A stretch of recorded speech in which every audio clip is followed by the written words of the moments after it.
next guest, you know, as Marcus, the pastry chef who is as sweet as the desserts he makes on The Bear. Season 3 of The Bear premieres a week from Thursday on Hulu. Please welcome Lionel Boyce.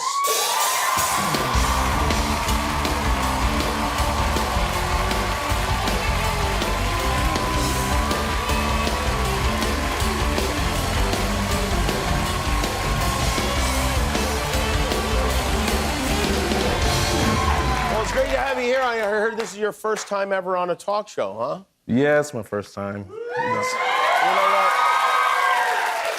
It's very easy. You just sit there and I'll ask you some questions. Sometimes they'll laugh, sometimes they won't. Don't let it throw you either way, you know? All right, that's easy. Okay, and let's begin. No. You, by the way, you do a great job on The Bear. That's, I think it's a great show, and you seem like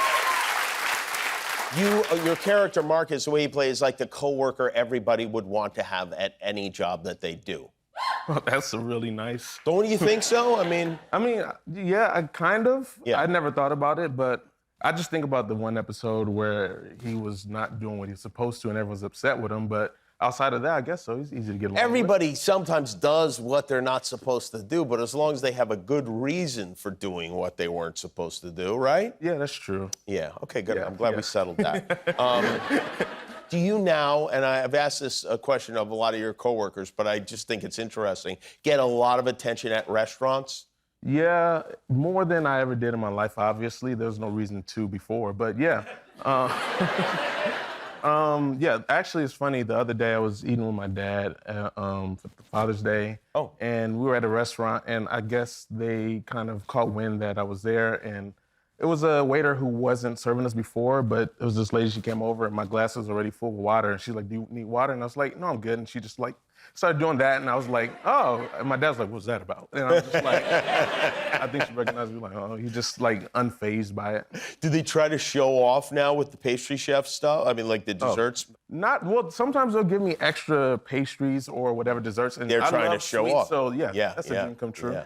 And then this, right. I mean, it's like, it's funny because it's great until you decide, like, I got to lose a few pounds. And then you're like, I don't want to insult these people. Yeah. I'm going to eat 4 desserts. Yeah, and I'm like, who am I to say no? So I just take it and eat it and just wallow in pain after. Because the show's super popular because it's set in a restaurant with people who work in restaurants. Yeah. And also then you probably feel like you have to tip heavily, right? Yeah, right. Yeah, it's like it's part of the deal. Yeah, you just think about it as like it'd be embarrassing if they're like, what is this skimp tip? I don't know. Yeah, for sure. Who got you like interested in acting in the first place? It's funny. I kind of came into it through. I didn't grow up like wanting to be an actor. I did love movies. Like I watched a lot of movies with my dad growing up, and I kind of came into it when I did Lord of Squad, the sketch show with my friends back in the day for Adult Swim. But I just always did love movies growing up. I just never thought of myself getting into it. What would you and your dad watch the most? I mean, we watched a lot. I would tell you his favorite movie was Blade. Blade with Wesley Snipes. Yes. I think that's every dad's favorite superhero. I remember when that movie came out, my dad, he saw like Friday night with my brother, and then Saturday he comes up to me like, have you seen Blade? And I'm like, no, I'm 7. Of course I haven't seen it. He's like, do you want to go see it? I'm like, sure. And he was quoting this movie for like the next 6 months. I honestly believe there was like a 3-week span where he thought he was Blade. He's over that now? I don't know. I just tell you, when you just said every dad's favorite superhero, I was thinking about my dad. He has no favorite superheroes. He does not.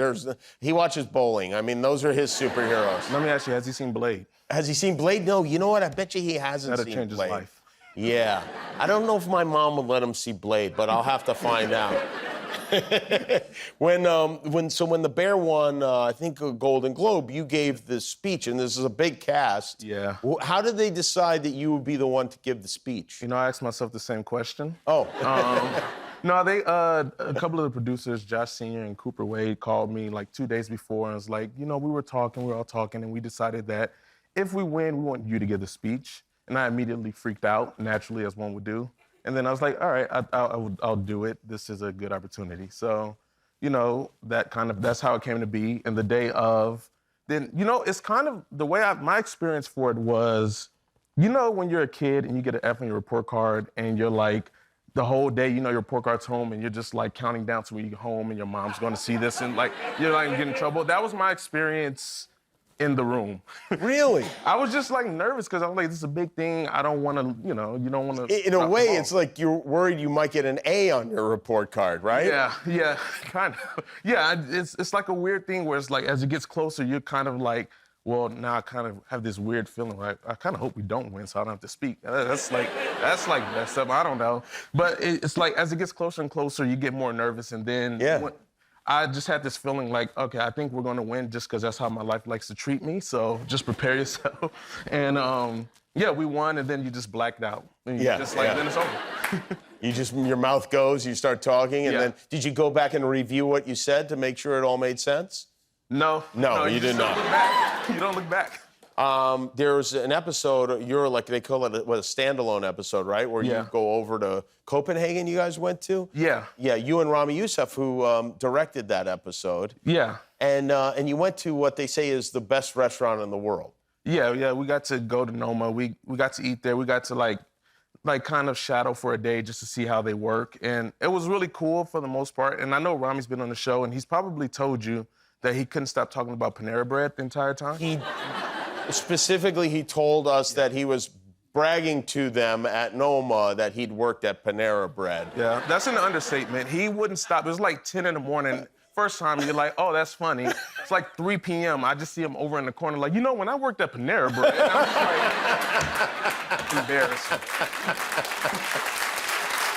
So did you sit down and have a meal there? Yeah, it was really cool because I think something I like is just observing anything at like the highest level, like within the industry that I'm in or anything. So it was cool to see a restaurant at that level just to see. It's like a reminder that everything at the top level, you get to do things on your terms. Like they give you a menu at the end as a souvenir, not like suggest what you eat. And they take dietary restrictions only like what will kill you. Like you're eating anything other unless it kills you, then we'll give you a substitute. So it was really cool. It felt like, you know, like what I assume Tarantino's experience is making a movie, where it's just like, I'm making this and everyone's on board because they want to get his experience. Except for he will kill you if he feels like it will help the film in some way. He doesn't have any dietary restrictions, I think. Yeah. Well, that's great. Well, congratulations. I look forward to seeing what happens with you and with Marcus's mother, who's, you know, we had a cliffhanger, the whole deal. Yeah, we will find out. They won't just ignore that. I mean, it's weird me knowing the answers and just like in like 2 weeks you'll know and we can have this conversation. Okay, all right. That seems reasonable. Yeah. All right. Season 3 of The Bear premieres a week from Thursday on Hulu. Lionel Boyce, everybody, will be back.